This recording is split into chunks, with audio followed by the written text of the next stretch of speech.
Welcome to Exploring Monterey Bay, a monthly program on KSQD 90.7, 89.7, and 89.5 FM. I'm your host, Mathilde Rand.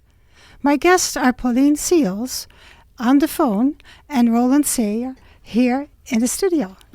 Our conversation will be about the national event called Sunday and the activities in Santa Cruz and Monterey. We will also discuss the Drill Baby Drill impact on our environment and our communities. Welcome, Pauline, and welcome, Roland. Thank you. Thank you. And Pauline, why don't we start with talking a little bit about you? Because you're a retired teacher. She has worked behind the scenes on some of the county's most high-profile environmental campaigns. Beyond political issues, she works with youth to restore fragile natural habitats and raise awareness about the changing climate. Roland Saher is a retired high school social studies teacher and an activist. He believes that we must look both at how bad the trouble is we are in and the fact that there is hope as long as there are people. He also tries to enjoy the struggle as much as he can. So welcome on phone, Pauline, and Roland in the studio. Pauline, could you start by telling us a little bit about how the Sunday event came together? Well, it started with Bill McKibben, the famous Vermont climate activist, making a proposal for nationwide events on September the 21st. And the idea was to celebrate the fact that sun energy is totally available, it's clean, and it's become very cheap. So despite what our leader says or does, the world is going ahead with cheap, clean solar and wind energy. And that means that's really good for the climate, later than it should have been, but it's good. It's a good way for the world to move forward. And we're all free to do some of this ourselves. And that's partly what this day is going to be like, demonstrating various solar things, but also enjoying being together and enjoying freedom. So Bill McKibben suggested it, and then you talked to a couple of people in our area. So how many people did it take to get this going in Santa Cruz? We have a strong committee of 5 people. Roland and I are Santa Cruz Climate Action Network primarily. We're involved with other groups as well. We have at least a couple of people, Linda Marin and Alan Peevers, who are primarily Citizens Climate Lobby, and our friend Susan Cavalieri, and those 5 people have been doing most of the organizing. We also have a couple of young people who are helping somewhat with publicity and social media, and other people who are involved. But those 5, the ones that have really been putting the work in to get it organized. Wonderful. And I understand that in Monterey, the organizing is done by Sunday Monterey, and it's on September 21st as well. And tell us where the Santa Cruz event is taking place. Mission Plaza from 12 till 5. Perfect. And that's on 103 Emmett Street, I understand. It's in front of the Holy Cross Church. That's correct, yeah. That wonderful park there. Who can they contact, Pauline? The best way is to contact our website. Good. Because we have information there and it gets updated regularly. And the website is? The basic website is scruzclimate.org. scruzclimate.org. Perfect. And that's from the Santa Cruz Climate Action Network. Wonderful. Correct. Let me give a little bit more information about the event in Monterey, which starts at 11 o'clock till 3 o'clock in the Window on the Bay Park on Del Monte Avenue. And the host contact information is sundaymonterey@gmail.com. Roland. Yes. Tell us a little bit more about the activities that take place on Sunday the 21st in Santa Cruz. Well, it's very much a family-oriented event. We'll have live music. We have special solar equipment that's just wonderful for children, where they can experience how the sun can make little gadgets run. And we have a limited amount of food, and there will be lots of information about all kinds of electric gadgets that can be powered by the sun. You said it's a celebration to uplift solar power and renewable energy. Anything about renewable energy that people can expect? Yes, there's of course all kinds of efforts being made now by the state to have what's called virtual power plants, which are basically batteries that can be attached to a house, and they will be charged during the cheap hours of electricity rates, and then the power can be withdrawn in the evening when electricity rates are higher. And there will be electric bicycles and electric cars, and people can take a look under the hood, so to speak, and make a little test drive even. Wonderful. And Pauline, can you say a little bit more about the mini solar activities for kids? The kids are given a battery and a little motor with a propeller and some wires, and they have to figure out how to connect it. And we try to reinforce the idea that electricity needs to go in a circuit, in a circle. Once they've figured that out, and of course some of them will know that right away, and some of the younger ones will not, but they'll all get it one way or the other. And then the battery gets swapped out, and they're given a solar cell, a mini solar cell. Now, of course, they will find out that this only works when they step into the sunshine. Roland, do you explain a little more about that? Yeah, it's a little solar cell about 3 by 4 inches, and it's easy to hold, and they have to connect the wires to a little gadget that propels a little propeller. And so then they can mess around a little bit with the angle at which the sunlight hits the solar panel, and they'll see that, the propeller whirs more enthusiastically when the sun hits the solar panel directly. And so are you saying that if you hold it a certain way, you get quicker the energy? Yes. So yes. They'll figure it out, right, the kids? Yes. They're smart. Yes. We want them to come. Very basic training for future solar technicians.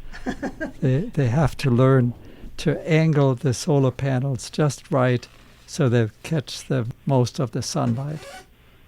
A new thing that we just found out yesterday is a friend of ours, Jenny Dushek, is going to bring a sun telescope. Oh. And we already had, and I presume we'll be able to see sunspots with it. We already had Joe Jordan lined up as a roving astronomer, and he and Jenny know each other well, so I'm sure they'll be working together. So that will be another fun thing for the kids. Another thing we have is sun prints, where you put stuff on this special paper, leave it in the sun for 20 minutes, take it off, wash it, and you get a beautiful impression of what you put on the paper. And we'll have a variety of good things to make beautiful designs. So fun activities and very informational and very useful for future knowledge when they start using solar when they're older, right? Yes. Mm-hmm. Yes. Good. Now, I understand that you also will talk about heat pump, Pauline? Yes. As a minimum, I will bring pictures of my heat pumps that I installed in my home a year ago. Ideally, we'll have some commercial representative. One of the things that I should mention is there's going to be no selling of anything. Alterra, for example, is one of our big sponsors. They will have their equipment there to show people, and they can take names of people and follow up, but there will be no sales and no money or contracts or anything like that. No commercial stuff. Perfect. I like that. Yeah. You're going to bring some information about the heat pump. Why did you do heat pumps? Because they're much better. They're about 4 times more efficient than standard heaters, because they don't mostly heat the air, they move it. They work like a backwards refrigerator, which I should fully understand, but I'm not sure I do. But anyway, they work like a backwards refrigerator. This turns out to be about 4 times more efficient. And the reason why I had looked at our house's furnace and realized that it was in serious need of some cleaning or something, and maybe it was about to go out. So I decided rather than wait till it went out, because maybe installing a heat pump took a little more time and effort than just simply replacing a furnace, I decided to just go ahead and go for it. So I did that, and I'm very happy. It works very well. All right. I think you may get a call from somebody from Monterey. So if that's the case, it's the other phone. And then we'll plug that person in also. So if you're listening from Monterey, please call again and we'll pick up that phone and get you into the conversation as well. But let me tell you what Monterey is planning at this point. They celebrate the progress we have made in the clean energy revolution in lowering energy costs, creating new jobs, and strengthening our communities.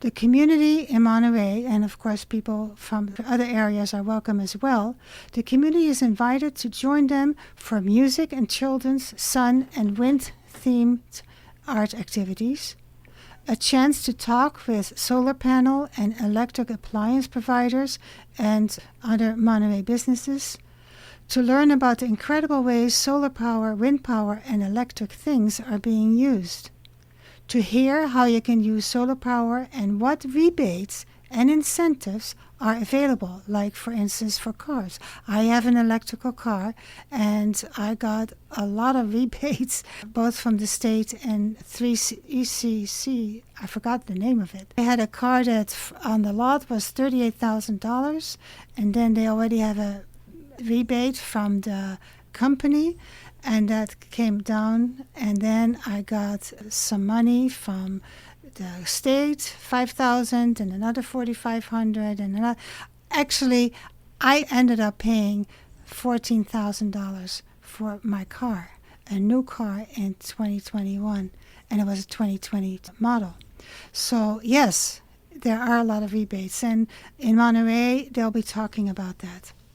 And the goal of Monterey Sunday is together, let's make the sun rise on our clean energy future. And I bet you, Roland, you like that expression. Yes. You do. Good. Listeners, this is Exploring Monterey Bay on KSQD and KSQT 89.5, 89.7, and 90.7 FM. My name is Mathilde Rand, your host, and my guests are Pauline Seals on the phone and Roland Saher here in the studio. Now let's return to our conversation about the September 21st events in Monterey and Santa Cruz. I see here that you also have an open mic specific for the youth. Pauline, tell us a little bit more about that. We want to make an opportunity for young people to stand up and speak. They can express their frustrations, their hopes, whatever.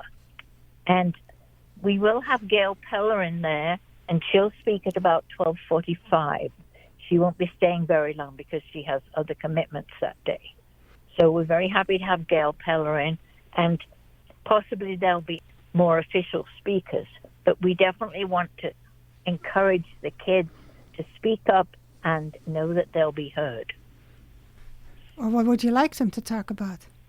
We hope that they have a sense that their future is at stake, and that they tell us and the world what they are looking forward to for the future and what kind of society they want to live in.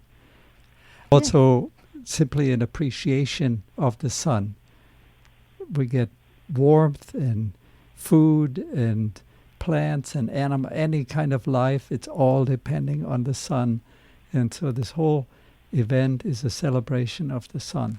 I think when I listen to the politicians, I don't think they keep the future generations in mind. for things that they do. And I hope that the youth will speak up and say what they think, because they'll probably say things that I haven't even thought about. You know, when I was 12, I thought I had pretty good ideas. One of the ideas I had was that we would have sidewalks that would move, and then people could move. So I thought that was, 12 years old, that's not bad. Yeah. And in certain ways, we're doing that with, for instance, personal rapid transit, where you have these cars, the small ones, where you get in and then you tell it where you want to go, and you go around, and it's kind of like that. So I thought it's pretty inventive, and I know kids are inventive, yes. And I want to hear from them too. Tell us a little bit, if you have, about the music lineup. Linda Marin has a marimba band, Uh-huh. and they will be playing. Then we have a second band. They will either play several sets or take turns, whatever. And there'll be music specifically also about the sun and the wind? You better believe it. Well, that's all the positive news. Can we talk a little bit about the states or the governors and Rivas's ideas about drill, baby, drill? Yeah, it was a big shock.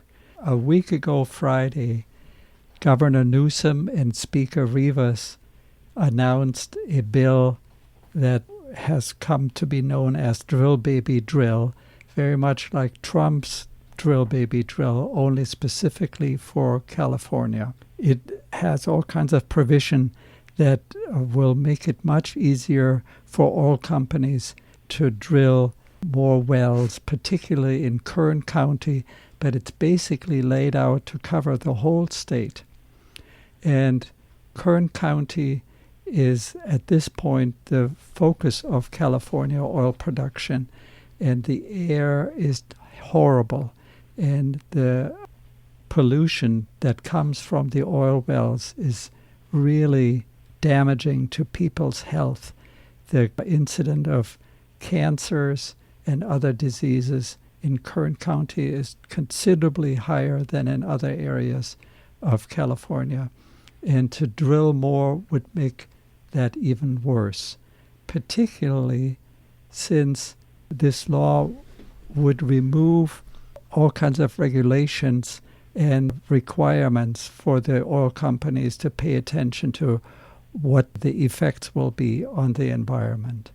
Do I understand it from the information you've shared with me that there are 91,000 premature deaths per year in the U.S., not just California, yes, due to pollution from the oil and gas industry? Yes. And then primarily in areas where, here we go, low income and indigenous people live. Yes. And that is shocking. Yes, it is shocking.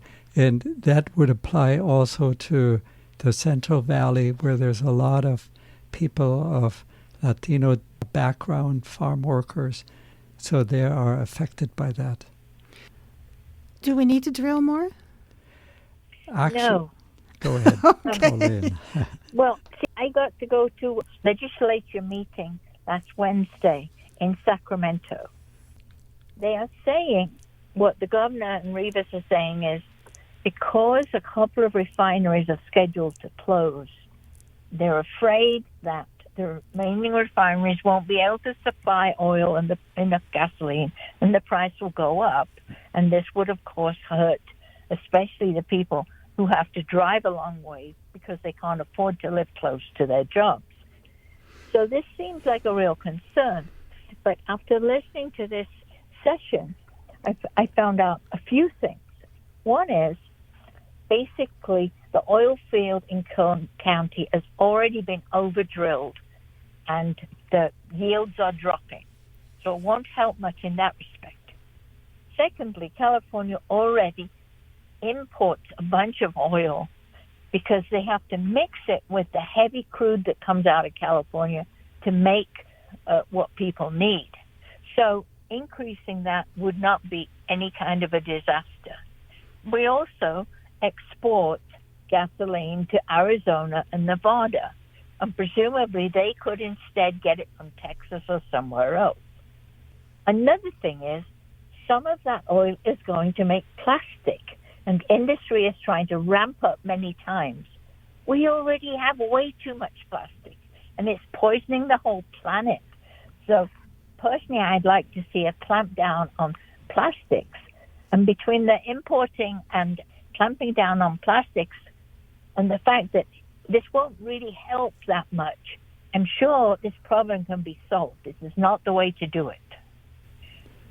The last closures that happened were arranged in a really haphazard way. And so what needs to be done is the oil company needs to be much more transparent in what it does, how much it has to import versus the very dirty oil that comes out of Kern County in particular.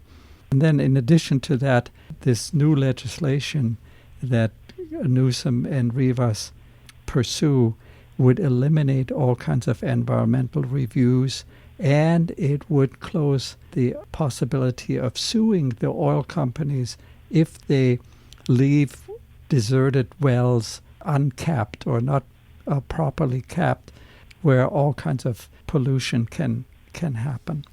Let's go back to what you're doing, because Roland, I think the Sunday event is trying to assert that renewable energy is needed. Yes. And we need to stop the oil drilling. We shouldn't make Kern County look like Swiss cheese. Renewables. Why? Why would we support it? The latest reports from scientists indicate that we will reach the warming point of 1.5 degrees centigrade earlier than was anticipated, namely in 2026. All the disasters that we have witnessed so far, the droughts, the floods, the horrible storms, the diminishment of food, the heat waves, all that has happened with less than 1.5 degrees centigrade. Now, if we go beyond that, all those horrible climate events will only increase in number and in intensity. And the only thing that we can and must do is stop burning fossil fuels. Mm-hmm. And we need to decarbonize, get away from carbon, CO2 in our whole society.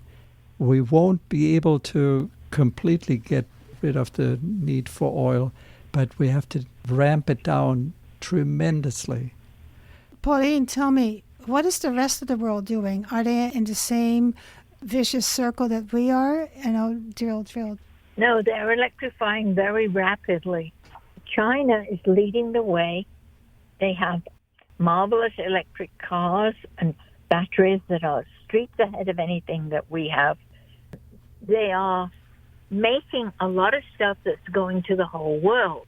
Europe is very big on balcony solar, which is a solar panel you can put on your balcony, and it provides some of your electricity free once you've bought it. And a lot of things are happening in the rest of the world. And all of this is anathema to the present administration. They're trying to shut down anything remotely like it. We were not ahead, but this is going to set us back years. And it's rather sad. But it is good, at least, that the rest of the world is going the right way. And if anything, what's happened with this administration is encouraging the rest of the world to unite and go faster. And one of the great things is it's also reaching underdeveloped countries like Pakistan. Practically everybody in Pakistan now has access to solar electricity. This is quite a poor country, but the price is so low and the advantages are so great that this is happening rapidly. And where's America? Nowhere. So, Pauline, I hear from you that there's a lot to learn from other countries, even poor countries in the world. So you want people to come to the Sunday event, which is September 21st in Santa Cruz at the Mission Plaza Park, right in front of the church. And people can contact you by looking on scruzclimate.org. And in Monterey, It is from 11 to 3 in the window on the Bay Park, Del Monte Avenue, and contact information is sundaymonterey@gmail.com. Thank you, Pauline, and thank you, Roland. I know you have lots more things that you can share, but if people come to the event in Santa Cruz, they'll get to see you there. So thank you so much. And listeners, we'll see you next time. Thank you. Thank you, Mathilde. Bye.